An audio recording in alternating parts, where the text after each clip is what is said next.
All right, everyone, welcome. We are going to do a very quick demonstration right now that shows you one of my favorite ways to do an interactive and engaging breakout room activity during your Zoom session.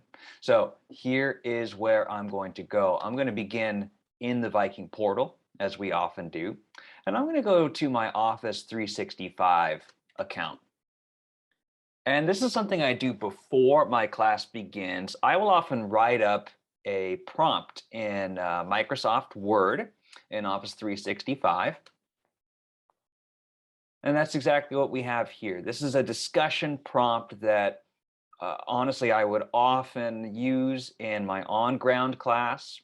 I've also used it in an asynchronous class before too.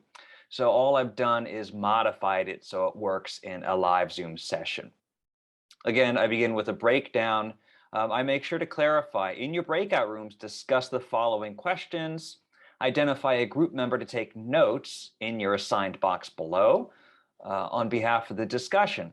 I give them a time limit. I think that's important. After 15 minutes, we will return to the main room to share the response to one of the discussion questions. And then I get into the questions themselves that pertain to my class content. And then in this last section here, I've labeled a table with the different group numbers. And then I also left a box open for responses. So when I put my students into breakout rooms, I will share this document with them. And the designated note taker will type their responses right in the group number one cell of that table. So by the end of the discussion, each one of these boxes will be filled with some feedback based on what the students do. I like that aspect of having something that students produce and show when they return after the activity. So again, this is something I do before my class begins. I like to put some thought into it. Okay, so I have the activity ready to go. So when I am in my Zoom session with students, here's what you do. I have this document. I'm going to click on the share button at the top right. Now, this to me is one of the most important parts to making this successful. There are a couple settings here we need to adjust. First, click here. People you specify can view. I actually want that to be anyone with the link can view. So I'm going to click anyone with the link. Now it has a little checkbox next to it. And the second most important part is to check this box to allow editing. If you do not check that box, then students will not be able to type in that table we provided below. Once those two things are set, you click apply.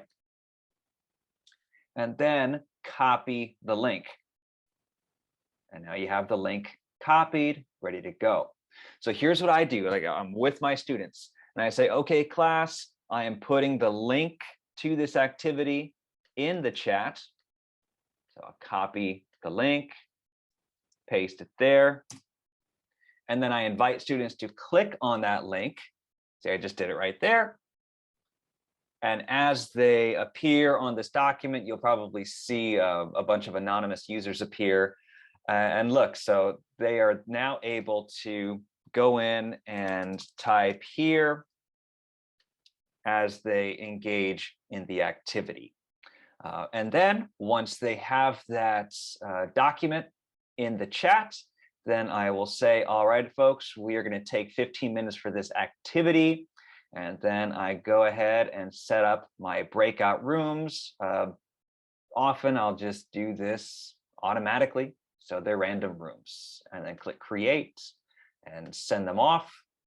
15 minutes, I bring them back and we debrief from the activity. All right, so I hope this helps.